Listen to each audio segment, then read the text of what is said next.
Simon & Schuster Audio presents The Kiss by Santa Montefiore, read by Genevieve Gaunt. Chapter 1. The Letter. 1995, Apple Tree House, Hampshire. Robert Seymour was sitting at the breakfast table in the garden room, reading the newspaper and sipping a cup of coffee when the letter arrived.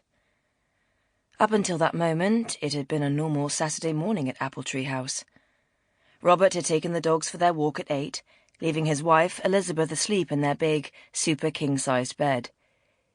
He had enjoyed listening to the birdsong and watching the woods emerge from their winter sleep as his 2 black spaniels charged through the undergrowth, disturbing the odd pheasant or hare. It was early spring, his favourite time of year, and plucky little shoots were appearing everywhere he looked. Robert returned an hour later to find his eldest son, Jack, already at the breakfast table, tucking into a large plate of eggs and bacon on toast. Jack was 25 and home for the weekend from London, where he worked at Sotheby's auction house. Robert's 2 other sons were still in bed and would likely stay there until midday. The letter sat on the hall table during breakfast, ignored.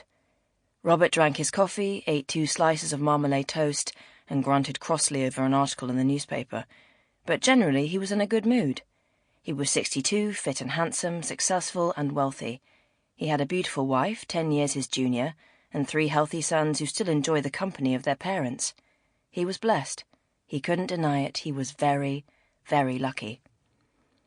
The letter might have been ignored for the entire morning had it not been for Elizabeth, Robert's wife, who brought it into the garden room with her cup of tea. It was hidden among a few boring brown envelopes and 1 or 2 catalogues from Elizabeth's favourite shops. She put her teacup on the table, swept her dressing gown beneath her, and slid onto the long seat with a sigh. "Morning, darling," Elizabeth said to her son, idly looking through the post. "Did you sleep well?" "Like a log," Jack replied, pouring himself another cup of coffee.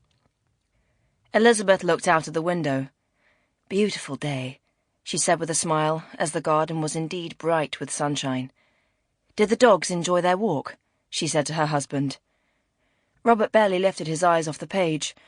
"They terrorized the wildlife as usual," he mumbled. Elizabeth placed the catalogues beside her plate. She frowned when she saw the letter. It was a... Sample complete. Ready to continue?